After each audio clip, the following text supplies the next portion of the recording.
gonna set up here. It's very space saver. Yan. So, it's our uniform lang. Konti lang. It's the slacks. Uniform ng husband ko. Yan. That one. And then, there is the laundry basket and the plancha. Then, this one, it's medyo basa pa siya. So, pwede siya dyan. Or like that. Or any towel. Diyan lang muna siya. And then, the planchahan. So, yun siya. So, see, it's very space saver. So, it's okay naman siya. Okay siya, durable.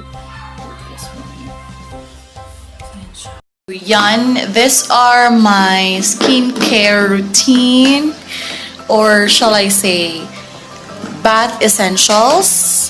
So, every morning, of course, before going to work, maligo. And this is my body soap. Aside from my body wash, yung Silka, this is primarily my, my body soap.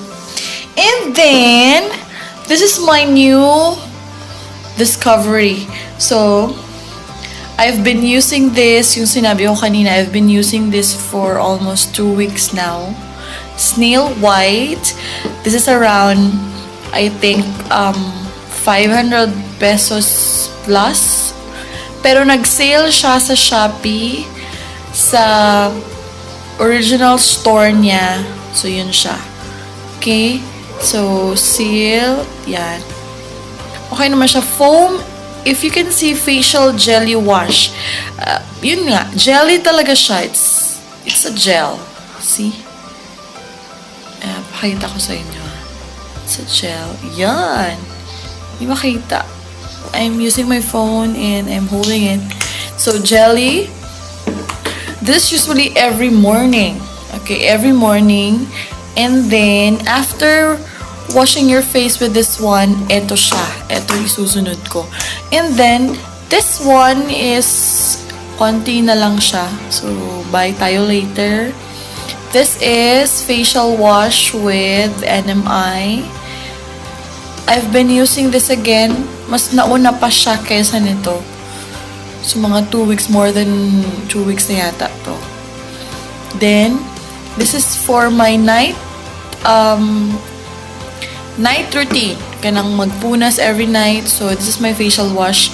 Kasi, yun na nga, the whole day at work, so you're exposed to, abog and like that. So it has mild cleansing agents. So, that's it. This is for my night and this is for morning. Pero minsan wala lang, kung trip lang, pag namimiss ko yung yung scent niya, so ito yung gagamitin ko sa morning or whatever. Basta yan siya lang dalawa. Okay, and ouch!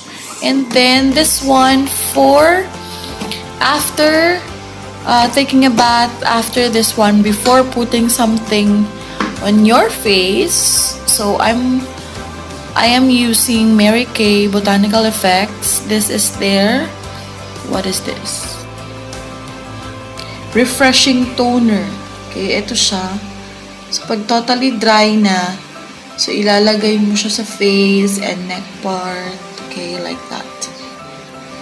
So konti na rin din siya. It's almost mga 4 or 5 months na ito since ginagamit ko siya. So, konti lang. Though everyday siya ginagamit, pero parang konting drops lang everyday.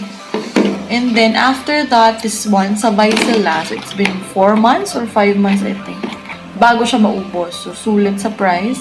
This is around, I don't remember na, 600 plus each, something. So, I'm not sure with the exact price na. So, eto siya is moisturizing gel. So, after mag-dry yung face mo sa toner, so, eto yung ginagamit ko. So, it's moisturizing gel and it's very mabango. Okay. So, yun siya. Let's try to see. Medyo konting-konti na lang. So, eto siya. Nabili ko siya sa Mary Kay member or ano mo tawag doon, registered distributor, whatever, yung friend ko, okay, Ate Maiden. Shout out to Ate Maiden for giving me this. Mary Kay Botanical Effects. And then that's it.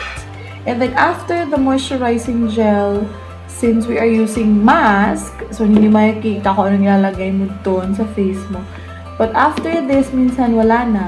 I put on my mask and then lip gloss. So yun lang.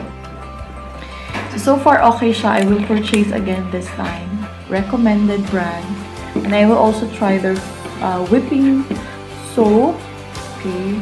So yun siya. Yun i-endorse ni Erich Gonzalez. Eto, bibili tayo later ng Celeteque. Ito ang pinakasulit. Very effective. 72.50 for 3 pieces only. This is kojie san. I know you are very familiar with this. Yan. Available sa lahat ng grocery stores nationwide. Charot. Endorse me. By the way, this is not sponsored video. Yun lang. I am just happy to share to you because maganda sa result. Maganda sa skin ko or whatever. So, that's it.